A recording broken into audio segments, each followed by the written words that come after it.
Welcome back to the deep dive. Today we're diving into something a bit different. It's a series of reports from the RAND Corporation, and they really caught my eye, I gotta say. They're analyzing the potential for escalation, Mhm. specifically nuclear escalation, in, well, a hypothetical U.S. China conflict over Taiwan. Now, I know that might sound a bit uh, heavy, but trust me, understanding these reports, it can give you a real advantage. Like navigating this whole U.S. China thing.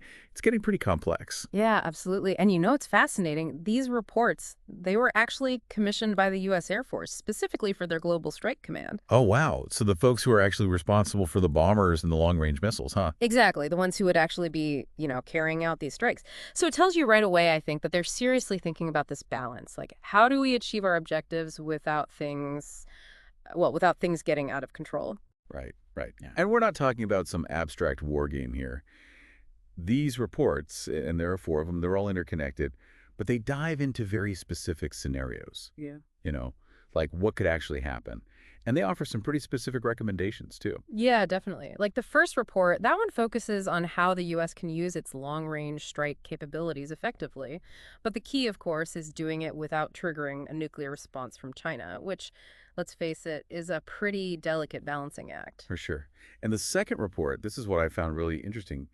It delves into this idea that U.S. political leaders might actually be hesitant to authorize strikes on mainland China. Yeah, that's a big one. I mean, historically, there's been a lot of reluctance to escalate things to that level. So the Department of Defense, it seems like they need to be prepared for a whole range of possibilities, from very limited strikes to maybe no strikes on the mainland at all. Wow. Okay, so then there's a third report. And this one really gets into the nitty-gritty of China's nuclear strategy. Yeah, they're analyzing what could actually push China to use nuclear weapons, what their red lines are, and maybe even more importantly, how the U.S. might, even unintentionally, cross those lines. Right, right. Because it's not just about what we intend to do, it's about how they perceive it. And that can be a dangerous gap. Absolutely. And then finally, you've got the fourth report. This one examines a whole range of hypothetical escalation pathways.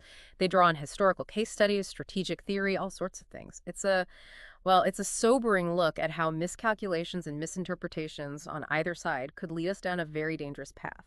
Okay, so we've got four reports, all focused on this incredibly high-stakes scenario. But I'm sensing a core message running through all of them. Oh, definitely. And it's this. China's nuclear capabilities, they fundamentally changed the game. The question is no longer whether the U.S. can win a conflict, but whether it can win without risking, a truly catastrophic escalation. Right. The stakes have never been higher. Exactly. And, one of the key takeaways here, China, they've achieved what's called a secure second strike capability. What that means is even if the U.S. were to launch a first strike, China could still retaliate effectively. That's a game changer. It really is. And it demands a completely new way of thinking about conflict, one that prioritizes what we call uh, escalation management. So it's not just about winning a battle anymore. It's about preventing the whole thing from spiraling out of control. Exactly. Okay, so we've established that China's nuclear capabilities, they've really changed the game. And escalation management is, well, it's kind of crucial now. It really is. I mean, think about it. The whole idea of deterrence. It used to be about, having enough firepower to punish your adversary, to inflict unacceptable damage. Right, like make them think twice before even thinking about attacking. Exactly. But now, with China having a secure second strike capability, that punishment strategy, it just doesn't work the same way anymore. Because even if we could hit them hard, they could hit us back just as hard. So what do we do? How do we deter conflict when both sides have the power to destroy each other? Well, the reports, they point to this idea of a denial strategy. Denial. So instead of focusing on punishing China, the idea is to focus on denying them the ability to achieve their objectives, like taking Taiwan, for example. So if they can't achieve their goals, they're less likely to start a conflict in the first place. Exactly. And, report one, it gets really specific here. It recommends prioritizing the development of weapon systems that can take out amphibious ships. Think about it. If China can't land troops on Taiwan, they can't invade, no matter how many missiles they have. That's a really interesting point. It's almost like we're shifting the focus from offense to defense. In a way, yeah. It's about making it clear to China that any attempt to take Taiwan would be incredibly costly and probably unsuccessful, and that, hopefully, will deter them from even trying. Okay, I can see how that makes sense. But I'm also curious about this whole perception management thing. You mentioned that earlier. Right, yeah, that's a big one. Because it's not just about what we do, it's about how China sees it. Exactly. I mean, even if we have the best intentions, if China misinterprets our actions, things could spiral out of control very quickly. So how do we manage that? How do we make sure China understands what we're doing and why? Well, the reports, they talk about the importance of pre-conflict signaling. So, like, letting them know our red lines before things escalate. Yeah, exactly. The idea is to be very clear about what actions we would consider unacceptable and what the consequences would be. That seems reasonable, but how do we actually do that? I Yeah. mean, China's not exactly known for its transparency, are they? No, they're not. And the reports acknowledge that engaging with China, it's a delicate dance. It requires a combination of, well, firmness and diplomacy. We need to be tough, but we also need to keep those lines of communication open. Exactly. And that means building relationships and channels of communication that can survive even in times of crisis. Okay, so we've covered a lot of ground here. Denial, strategy, perception management, and the whole idea of escalation management. It's a lot to process. It really is. And, it's easy to feel overwhelmed by all of this. Like, what can we as individuals really do to prevent a conflict of this magnitude? Yeah, it can feel like we're just along for the ride. Mm. These massive forces are at play, and we're just caught in the middle. I get that.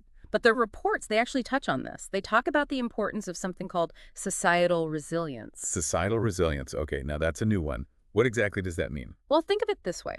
In a world where any conflict, even a conventional one, could potentially escalate to something unthinkable, a nation's strength, it doesn't just come from its military. It comes from its people too, right? Exactly. It's about the will of the people to withstand pressure, to make sacrifices, to support, difficult decisions, even when things get really tough. So it's about more than just like, bombs and missiles. It's about the inner strength of a society. Absolutely. And that's where the role of informed citizens, it becomes crucial.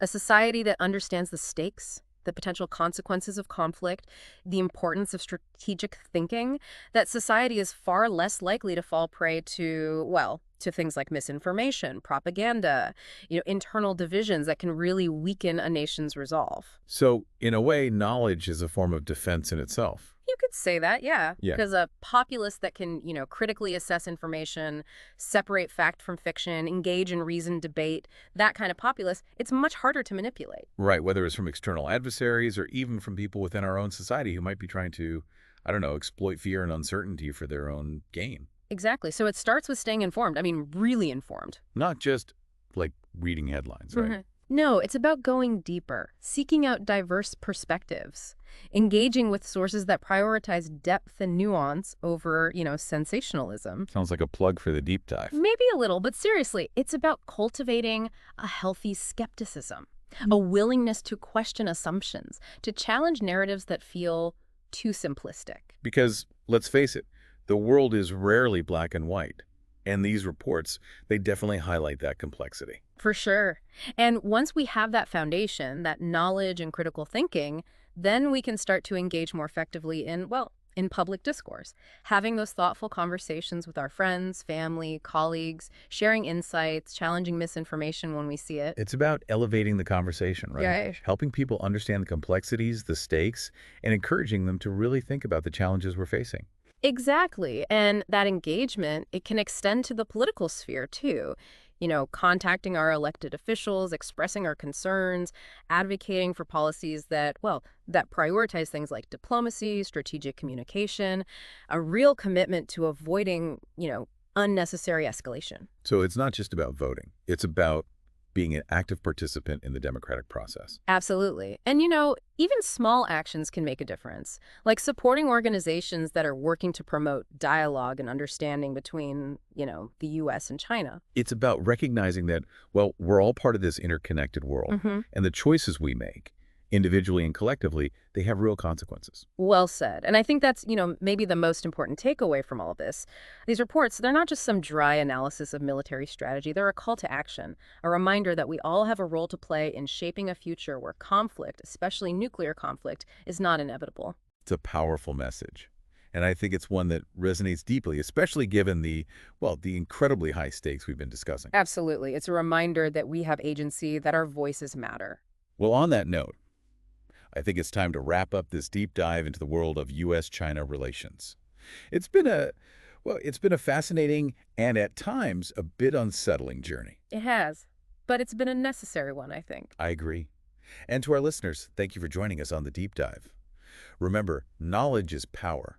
And in a world as complex as ours, that power is more important than ever. So stay curious, stay engaged, and keep diving deep.